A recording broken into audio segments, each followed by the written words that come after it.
Hey everyone, I know I said I don't expect these every day, and I mean it, even though right now it's pretty much been every day so far. But soon it's going to be 2 a week. Yeah, I'm going to say 2 a week. Though, of course, if I do have moments where I want to do a video, chances are it's going to be a lot more, like it's been recently. I will try stay on a schedule, but I don't know quite yet what I plan to do with this channel, or what videos I'm going to make in the future. I have been having a bit of a blast though, and I've got loads of ideas actually. I know I'm using an idea from a viewer from yesterday. Thanks again to Levis for this idea. It was definitely kind of on my list because I actually have a document where I've listed all the topics I want to talk about in the future. But as I said, I will say if you do want to listen to my opinions, you know. By the way, all these opinions, everyone has their own opinion. There's no factual information. Well, there's some factual information here, but the overall topics are normally opinion related. So if you don't agree with it, that's fine. You know, I'm not gonna be mad. Agree? You know, you have your own thoughts.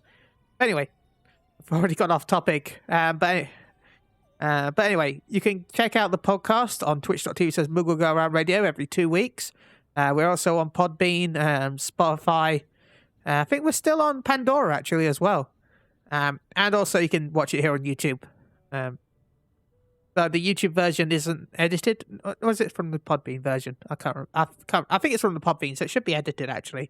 Though the Twitch version, of course, is done live, so it's not edited. Well, yeah, we're not wizards. Hell, I'm barely good at editing, so... and as we've been talking just then, we also stream on Twitch every day. Twitch.tv is just Moogle Go Around Radio.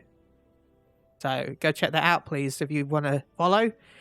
And if you've come over from the Twitch channel, thank you so much. Hello, I'm Chili, one half of Moogle Go Around Radio.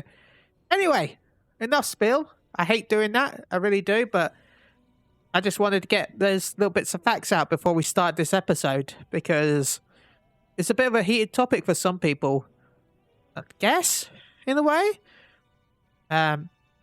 See, right now... with Final Fantasy XIV, every expansion has increased the amount of levels you gain by 10. Aram Bomb was 50, Heaven's Ward was 60, Stormblood was 70, Shadowbring's current cap is 80, and then Endwalker in launch will be 90. Each cap has increased the job abilities by, a little bit. So there's a bit of bump. I might bring up a video about that later. There's quite a few topics about that I want to talk about that I disagree with some content creators. Anyway, I play on controller, and you get new abilities every 10 levels of the expansion. Some of those are new abilities, some of those are just traits that change the abilities over to a different ability. So sometimes you'll just replace the button with a new button. Anyway, but this is all because the game is all about a combo-based system. No matter what job you're playing, well, except for a healer. Nearly all of them have rotations where you'll press 3 to 4 buttons depending on your rotation. By the way, this isn't your whole rotation. It'll actually be like 9 or 12, but your basic rotation, like, let's just say you're doing a fire rotation. It's, fire 4, fire 4. I'm just going to be kicked out. That's how efficient I am. Fire 4, fire 4, fire 1, fire 4, fire 4, and then... you'd end with Despair or Xenoglossy, depending on... well, no, Xenoglossy, sorry. You wouldn't really use Despair for that combo. But yeah, Fire 4, Fire 4, Fire 1, Fire 4, Fire 4, Despair, then Blizzard 3. Then Blizzard 4. And then, if you actually want the whole rotation, go check out Arc Morning or, the Balance Discord. I'm not that kind of thing. You're not going to get your best in slot rotation from me, but I'm just trying to give an idea of what happens. Now, this is your rotation at level 80. And a little bit lower. Well, no, level 80 because it's Xenoglossy, but still, this is your level 80 rotation. So, if, say, you do 50, 60, 70 because you want some tomes, this would mean that your level 80, well, let's just say you get level 50, everything above level 50 will be locked off. This means that you will lose access to a lot of those skills. Now, at level 80, chances are you're not going to do those rotations because you might be leveling other jobs. So, of course, if you maxed out every other job, you're not going to do that. But still, the issue is the fact that when you go back to these dungeons, especially if you're leveling, let's say you're level 60, you're level 60 Black Mage or Samurai or whatever you're leveling at the time, and you go back and you go into leveling roulette and it puts you in like a level 30 dungeon.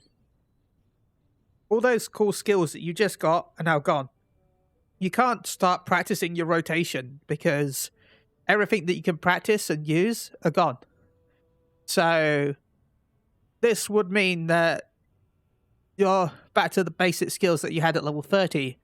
Now, if I played a little bit of WoW last year with Shadowlands. Again, I can't if I want to have, I could have a veteran on to talk more about this, but they give you the ability to use some of your level abilities that are above that level. So say you're in a level 20 something dungeon, your level 50 character, you'll have access to more skills than you would at level 20, but those skills will be scaled down. With Pharmacy 14 right now, I feel like we're a bit too over leveled for this feature to be good and usable, because we're so much overpowered compared to the enemy that even if they stat squish some of the skills, I feel like we would be much too broken to be able to make the dungeons relevant at all. I feel like the bosses would be just blown away, which for some people is good.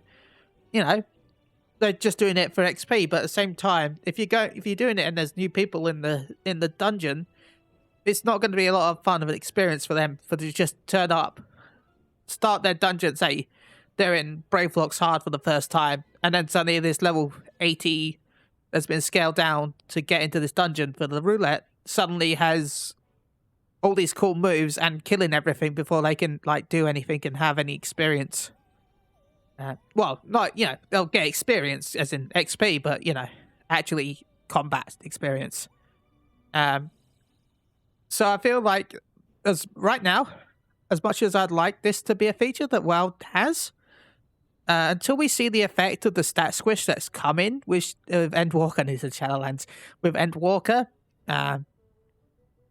if we see that the stat squish nerfs our abilities enough that this would be okay, then maybe the ability to do more skills would be nice, but I don't think all the way up to 70 or 80 or even 90 would be needed, at least for low-level dungeons. Perhaps having it so that the basic skills for your rotation can be used, so that way you can have the full rotation at a low level. Either a full AoE rotation or a full single target rotation. Now, I would probably vote for the full AoE rotation, because most of the time in dungeons, the whole thing, especially in game, is just to pull wall to wall and burn everything in an AoE.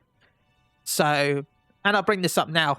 I wish that we got more low-level AoE skills, because a lot of jobs that are leveling up don't feel fun, because even if you pull a small trash mob, there's at least 2 or 3 enemies, and you have to burn them individually, versus just killing everything at once with AoE skills.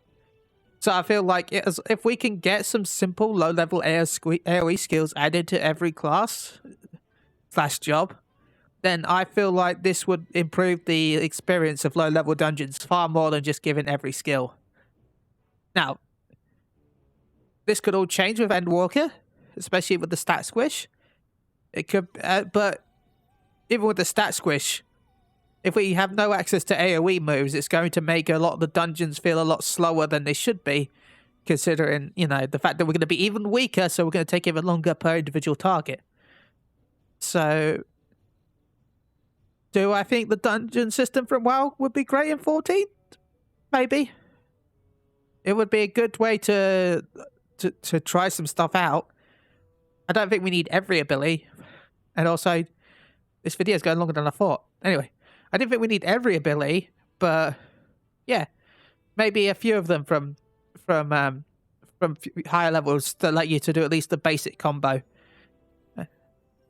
So you can get used to your skills and all that lot while playing the dungeon. Anyway, thank you so much. Thank you, Levy, for this question. Hopefully it answered everything you wanted to know, and hopefully you like my thoughts about this. I saw you did have another question for another time, but I've got some other videos I want to do first, so I'll get to that as soon as I can. Thank you to everyone that watches. Thank you to we've hit 21 subscribers, so thank you so much to everyone that's subscribed to the YouTube channel. Hopefully the quality is decent enough, and hope you like the background. I know we were talking about dungeons, so you know, I had to go support the Pride dungeon. Pride Lava for the win. So, thank you so much, everyone. Have a wonderful day. Have a wonderful evening, and I hope you're all enjoying patch 5.55. Oh, end credit thing here. I tried to... My hands were feeling a bit tired today. Yeah, I was feeling tired, so I tried to use text-to-speech on Google Docs. When I said, please enjoy patch 5.5 and all relevant content, it just thought I said, please try 5.5.5 and all the MSQ balls for some reason. So, Google Translate says, go enjoy MSQ balls, everyone. Bye!